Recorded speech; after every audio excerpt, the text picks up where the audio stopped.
Comparison between Celerio and Kwid. जो Celerio वो मारुति का प्रोडक्ट है और जो क्विड है वो रेनॉल्ट का प्रोडक्ट है। आप सभी को पता है इन दोनों के बारे में। और ये दोनों कार मोस्ट रिलायबल और मोस्ट कंफर्टेबल और कंपेटेबल कार है एक मिडिल क्लास फैमिली के लिए। वैसे इन दोनों कारों को कोई भी यूज़ कर सकता है। बहुत ही अच्छी कार है, शानदार कार है। तो चलिए हम शुरू करते हैं इन दोनों का कंपैरिजन। तो जैसे कि सिलेरियो है, सिलेरियो के अंदर हमें 2 ऑप्शन मिल जाते हैं, जैसे पेट्रोल और पेट्रोल प्लस सीएनजी। और क्विड के अंदर हमें सिर्फ पेट्रोल वर्जन मिलता है। तो पेट्रोल तो आप समझ सकते हैं, या तो हमें एक्सटर्नल मतलब बाहर से सीएनजी लगवानी पड़ेगी, बाकी कंपनी से कोई भी सीएनजी फिटेड का ऑप्शन नहीं है क्विड के अंदर। और जो इन दोनों की जो माइलेज है, सिलेरियो में तो हमारे पास सीएनजी का भी ऑप्शन है। तो सीएनजी के अंदर 34 किलोमीटर पर लीटर पर केजी के हिसाब से इसकी एवरेज निकल के आती है सीएनजी के अंदर। और पेट्रोल के अंदर इसकी 25 से 26 की एवरेज निकल के आते हैं। और यहीं क्विड के अंदर, पेट्रोल के अंदर क्विड की 23 से 24 की एवरेज निकल के आती है। और इन दोनों का जो ग्राउंड क्लियरेंस है 84 mm क्विड का है, और जो सिलेरियो का है वो 170 mm का है। मतलब कि सिलेरियो का थोड़ा कम है, क्विड थोड़ी ऊंची पड़ती है, जैसे कि ब्रेकर आ जाते हैं, या फिर कुछ ऐसे मान के चलो कि थोड़ा सा रफ रोड आ गया है, गड्ढे वड्ढे हैं, तो मतलब कि वहाँ पे जो क्विड है वो रोड के अंदर टिकेगी नहीं, मतलब कि डैमेज नहीं होगा। यहीं पे अगर हम सिलेरियो की बात करें तो सिलेरियो के थोड़ा रोड की जो ग्राउंड क्लियरेंस है वो थोड़ा कम है। तो चांसेस ऐसे होते हैं कि मतलब लगती तो नहीं है, पर लग भी जाए गड्ढे वड्ढों में तो आप सभी को पता है डैमेज तो होना ही है। ठीक है, उसके बाद हम आ जाते हैं इसकी जो बॉडी वेट है। जो बॉडी वेट है वो क्विड का 698 kg का है। और यहीं पे सिलेरियो का जो बॉडी वेट है वो ये है कि जैसे 800 से 825 kg। 800 से 825 kg मतलब क्या, मेरे को तो कुछ समझ में ही नहीं आया कि मतलब क्विड का वेट है वो कम है। मतलब आज तक हमने ये सुना है कि मारुति की जो गाड़ियाँ वो मतलब कि बॉडी लाइन से बहुत वीक आती है। यहाँ पे तो क्विड वीक आ रखी है।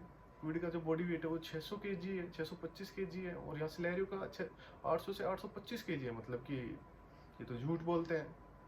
सिलेरियो मतलब इसके हिसाब से तो बहुत अच्छी कार है।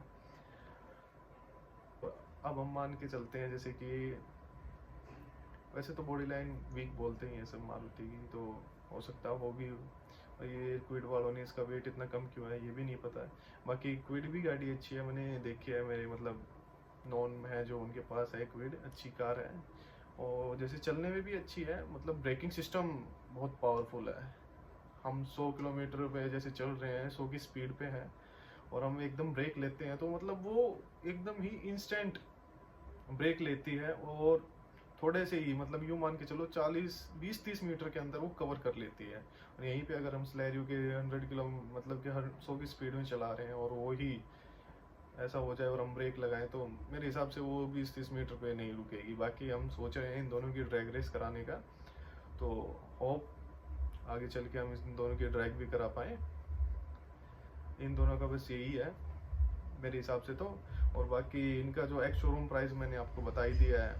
और पेट्रोल के अंदर ज़्यादा कुछ खर्चा होता नहीं है मेंटेनेंस का, और चाहे वो क्विड हो या वो सिलेरियो हो। वैसे मारुति की तो पार्ट्स ही मतलब हर जगह अवेलेबल हो जाते हैं, सस्ते पार्ट्स हैं, मतलब हर कहीं कहीं पे भी मतलब लो मेंटेनेंस है उसका, मिल भी जाते हैं पार्ट्स कहीं पे भी। अगर हम आधी रात को भी मारुति का प्रोडक्ट सेल करेंगे तो वैसे भी बिक ही जाना है, कोई भी खरीद लेगा, क्योंकि मारुति की मतलब इतनी अच्छी इमेज है मार्केट के अंदर सबके सामने। और अगर ये मान के चलो, अगर थोड़ा सा हम माने कि सीएनजी है तो थोड़ा एक्स्ट्रा हमें मेंटेनेंस का देखना पड़ता है, क्योंकि सीएनजी है तो उसकी केयर तो करनी पड़ती है, टैंक की क्लीनिंग करानी पड़ती है, नहीं तो फिर चांसेस ज़्यादा हो जाते हैं ना ब्लास्ट होने के। सीएनजी में आजकल ब्लास्ट भी बहुत ज़्यादा हो रखे हैं। यहाँ पे पेट्रोल है, क्विड का अंदर तो ऐसे कुछ है नहीं, मतलब वो तो सेफ कार है। बाकी अगर सीएनजी है, सीएनजी में थोड़े चांसेस हो जाते हैं कि अगर हम क्लीन ना करें तो वो सीएनजी टैंक ब्लास्ट होने का।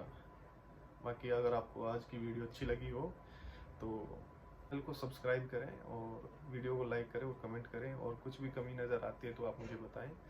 आप सभी का शुक्रिया।